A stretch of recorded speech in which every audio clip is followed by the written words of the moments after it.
décevant. Salam alaikum à tous, on se retrouve pour le débrief du match de cette finale de la CAN U20 entre l'Afrique du Sud et le Maroc. Victoire de l'Afrique du Sud, 1-0. Ce but qui est inscrit à la 70e minute de jeu par Kekana, qui a permis à l'Afrique du Sud de remporter cette CAN U20. Merci aux personnes qui étaient présentes avec mon live pour suivre ce match. N'hésitez pas à liker et à vous abonner si vous êtes nouveau. On est parti pour les statistiques de cette rencontre qui sont plutôt partagés, même si en termes d'occasion, c'est en faveur du Maroc avec 14 tirs, 6 tirs cadrés. Pour l'Afrique du Sud, c'est 10 tirs, 5 tirs cadrés. Possession légèrement à l'avantage du Maroc à 54%, 46 pour l'Afrique du Sud, 416 passes pour le Maroc, 363 pour l'Afrique du Sud, 79% de précision de passe pour le Maroc, 76 pour l'Afrique du Sud, 12 fautes marocaines, 11 pour l'Afrique du Sud, 3 cartons jaunes pour les deux équipes, 1 hors-jeu pour le Maroc, 6 corners pour le Maroc et 5 pour l'Afrique du Sud. Et là, on est parti en image pour l'unique but du match. On a la 69e minute de jeu. Il y a le dégagement du gardien sud-africain qui va arriver en destination d'un joueur sud-africain qui est Kekena. Et on voit que le bloc marocain est très haut et qui a laissé forcément de l'espace qui permet aux Sud-Africains de partir et d'avoir une grosse situation. Il décide de tenter sa chance avant de rentrer dans cette surface de réparation. Cette frappe, on voit qu'il n'y a pas forcément un gros marquage de la part des joueurs marocains, ce qui permet aux Sud-Africains de tirer, de surprendre le gardien marocain et de marquer ce but. Sauf que dans un premier temps, c'est signalé en position de hors-jeu. Lorsqu'on voit le ralenti, on voit qu'il y a peut-être un hors-jeu, éventuellement. Sauf que sur cette image-là, le joueur, en l'occurrence l'Alaoui, eh ben, il fait un geste. Il a voulu tacler ce ballon ou le dégager. Donc voilà, il fait action de jeu, même si j'ai pas l'impression qu'il touche ce ballon. C'est peut-être pour ça que le but a été attribué parce que on peut clairement le voir que le joueur sud-africain, voilà, il est hors jeu, mais le but est accordé et je pense que ça a été voilà, visionné à la VAR et accordé par rapport à ce détail où le joueur marocain fait action de jeu sur cette grosse situation sud-africaine. Première mi-temps, on a vu deux équipes voilà, qui avaient forcément le même nombre d'occasions, une possession qui était équilibrée, 50% pour les deux équipes. Une équipe de l'Afrique du Sud qui taclait, qui mettait de l'intensité, qui était très forte dans l'agressivité. Voilà, de manière athlétique aussi, ils étaient présents.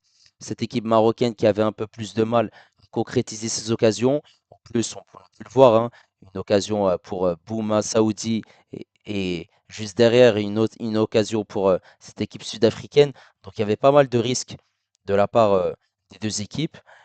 Voilà, Bouma Saoudi qui a eu deux grosses situations en première mi-temps. Cette équipe sud-africaine en a eu. Voilà. On a aussi cette occasion au début de match où Aïd Boudlel rate sa passe et directement il y a cette occasion pour voilà, un joueur sud-africain et l'arrêt du gardien voilà, marocain qui permet forcément de maintenir le Maroc dans ce début de rencontre. Mais on a vu par la suite qu'en deuxième mi-temps, c'était un peu plus compliqué. Parce que forcément, voilà, cette équipe marocaine a très peu de situations. Elle arrive quand même à avoir la possession et à tirer en dehors de la surface de réparation, mais beaucoup de fautes. Le jeu est haché. Voilà, des situations où on voit des circuits de passe, mais dans d'autres aspects, ça restait très compliqué. Beaucoup de déchets techniques, des prises de balles, des dribbles. J'ai trouvé ça très décevant. Voilà, faut se le dire, hein, cette équipe U20, elle a réussi à se hisser en finale, certes. Voilà, c'était un groupe pas si facile que ça, avec forcément pas mal de difficultés, mais bon, aujourd'hui, tu affrontes cette équipe de l'Afrique du Sud. Dans ton groupe, tu avais le Kenya, tu avais le Nigeria, tu avais la Tunisie. Tu réussis à battre cette équipe de la Sierra Leone sur le plus petit des scores et l'Égypte en demi-finale sur le plus petit des scores également. Voilà, il y avait une grosse différence par rapport à cette équipe marocaine U17, c'est qu'il y a pas mal de joueurs qui manquaient dans cette équipe marocaine, vu que c'est pas une date FIFA. Et en plus de ça, fallait trouver des solutions. Tu avais deux joueurs en début de compétition lors du premier match contre le Kenya qui se blessent. Aïd Boudlel et Zabiri. Et donc forcément, ça a compliqué la tâche. Même si Aïd Boudlel a été titulaire dans cette finale, on va revenir par la suite hein, sur la prestation des joueurs marocains. Et forcément, on va pas passer par quatre chemins, hein. J'ai été déçu, très déçu par cette performance. Après, voilà, ils sont en finale. Oui, ils sont vice-champions de cette CAN U20. Ça reste intéressant, mais en deuxième mi-temps, lorsque les Sud-Africains ont marqué, j'ai senti une équipe marocaine qui était résignée, qui voilà, a baissé les bras et j'ai pas senti une envie de la part de ces joueurs marocains d'aller vers l'avant, de trouver des solutions, de partir, d'essayer de trouver cette flamme, voilà, essayer de revenir au score. On a vu une équipe sud-africaine qui voilà, défendait tout simplement, ce qui est tout à fait logique. Tu mènes dans le match. Bah, il reste plus beaucoup de temps, une vingtaine de minutes. Ce que tu vas faire, c'est défendre derrière. Et ils l'ont fait parfaitement. Voilà, cette équipe marocaine a fait ce qu'elle pouvait. Malheureusement, ça n'a pas réussi. Et forcément, il y a pas mal de choses à dire sur la prestation des joueurs marocains. Et là, on va rentrer dans le vif du sujet. On va commencer par Ben Chaouch qui a fait un excellent match. Ben Chaouch encaisse un but, mais c'est pas de sa faute. Mais sinon, que ça soit en première mi-temps où il fait cet arrêt sur cette erreur de Hit Boutlel, en deuxième mi-temps, il a été intéressant. Voilà, j'ai senti un match intéressant. Aussi, il a été serein. Voilà. Même si par moments on pouvait avoir peur, mais ça a été impeccable de sa part. Surtout sur ce côté droit, et bah, par moments c'était bien, par moments c'était moins bien. Sur certaines prises de balles, il y avait du déchet technique. Voilà, des passes manquées, des passes ratées. Défensivement, il était à la peine sur certains aspects. Et forcément, on se pose des questions sur ce niveau.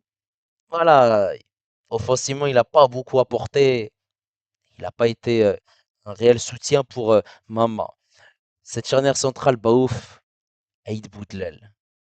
Aïd Boutlel, le titularisé en finale de la CAN U20, sachant qu'il avait plus été titulaire au premier match contre le Kenya. Il rentre lors de cette demi-finale contre l'Égypte. Catastrophe industrielle. Catastrophe industrielle parce que il a laissé beaucoup d'espace dans son dos, cette équipe sud-africaine, notamment April, qui a fait très très mal. Fait très très mal. Voilà, il laissait beaucoup d'espace et il n'a pas été au rendez-vous de cette finale.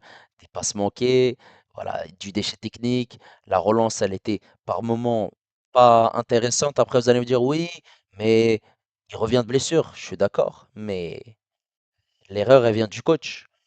De le titulariser. Pourtant, tu aurais pu mettre Barty, qui a tenu la baraque en demi-finale contre l'Égypte avec Baouf.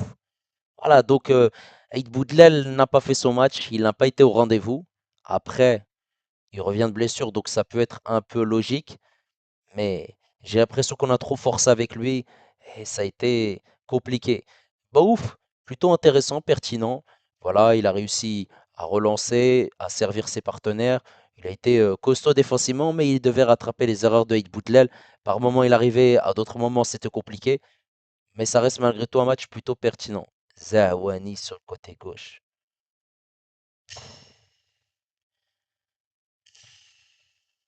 Compliqué, très compliqué, parce que dans cette finale, tu te fais manger par ces ailiers sud-africains.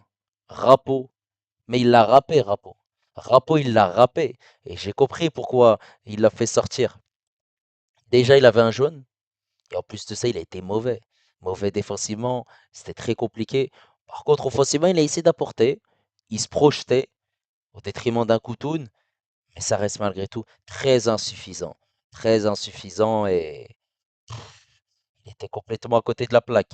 Ce double pivot, Lalaoui et Sadak, j'ai trouvé Sadak plutôt intéressant. Dans la récupération de la relance, l'envie, l'engagement, certaines récupérations, il partait vers l'avant aussi, il arrivait à se sortir du pressing. Ça reste un match très intéressant de sa part, aux côtés d'un Lalaoui qui a fait une erreur. Et une erreur sur ce but où tu glisses, tu tacles, tu sais pas vraiment quoi faire. Par moments, les duels, ils étaient manqués, il y avait beaucoup de déchets techniques, il y avait des passes manquées. j'ai pas senti un match plutôt rassurant de sa part. Ça a été très très moyen et c'est dommage. En numéro 10, Dahak, début de match, on le voit, il essaie d'apporter. Voilà, il est en numéro 10. Lors des précédents matchs, il était sur ce côté gauche. Mais Dahak, te mettre dans un spectacle. Tu es beau qu'à rigoler en fait. C'est ce que je remarque. J'avais dit dans des précédents débriefs que Dahak, il est là pour faire le clown. Et aujourd'hui, ça a été un clown, clairement. Voilà, ça en dit long hein, sur sa prestation contre l'Afrique du Sud. À gauche, Bouma Saoudi. J'ai trouvé que c'est le joueur qui a apporté offensivement, qui a essayé de trouver des solutions.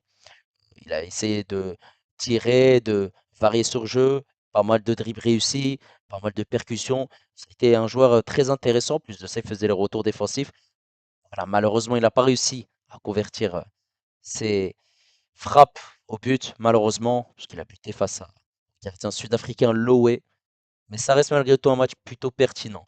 Mama, eh ben Mama, je reste sur la fin parce que voilà, il a été intéressant au début de compétition et là il est en train de s'écrouler petit à petit. Malheureusement, voilà, c'est comme une glace et tu la laisses au soleil. Et ben c'est la même chose. Et lui, il était en train de fondre. Plus les matchs avançaient, puis bah c'était la chute libre. Trop de déchets techniques. Les dribbles, il n'arrivait pas à les réussir.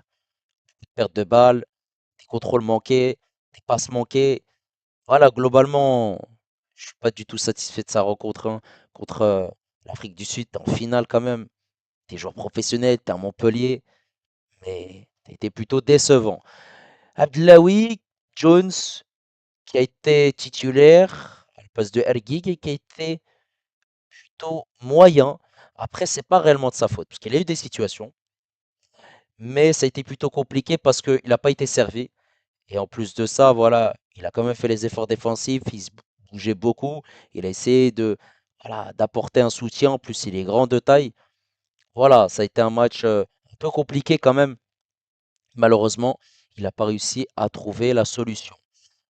Très forcément, on est face à une équipe de l'Afrique du Sud qui a fait le job et qui a réussi à gagner sa première CAN U20. Voilà, ça a été plutôt décevant. Après, il y en a qui vont me dire, oui, c'est bien, on a été finaliste, mais quand tu es en finale, une finale, ça se gagne. T'es pas là à te dire, oh, j'ai perdu la finale. C'est pas grave. Eh non. Donc, pour moi, c'est décevant. Et forcément, il y avait un gros écart quand même hein, entre des U17 qui ont été intéressants et qui nous ont proposé du beau jeu et des U20 qui ont été, voilà, compliqués. Ils ont réussi à gagner des matchs, mais j'ai l'impression que c'était au compte-gouttes. Donc, voilà, décevant. Et forcément, il y a pas mal de joueurs qui ont été, voilà, qui n'ont pas été au top. Et j'ai vraiment du mal à ressortir des joueurs dans cette équipe qui ont été brillants. Au début de la compétition, on peut parler du gardien Ben Chaouch, pourquoi pas Essadak, Lalaoui, même Abdelawi aussi. Voilà. Même si en début de compétition, il n'avait pas beaucoup joué, mais globalement, ça a été voilà, décevant à la fois parce que tu perds cette finale, mais aussi ça a été intéressant parce que tu arrives quand même à te hisser en finale de la CAN U20. Tu gagnes cette CAN U17, tu as gagné aussi précédemment la CAN U23. Et là donc, la suite logique, ce serait de gagner cette CAN avec l'équipe A au Maroc. N'hésitez pas à me donner votre avis concernant le parcours du Maroc dans cette finale. N'hésitez pas également à me donner votre avis aussi concernant le parcours du Maroc dans cette CAN U20 de manière globale. N'hésitez pas à liker, n'hésitez pas également à vous abonner si vous êtes nouveau. Et moi, je vous dis à la prochaine. Ciao les amis et Dima Marley.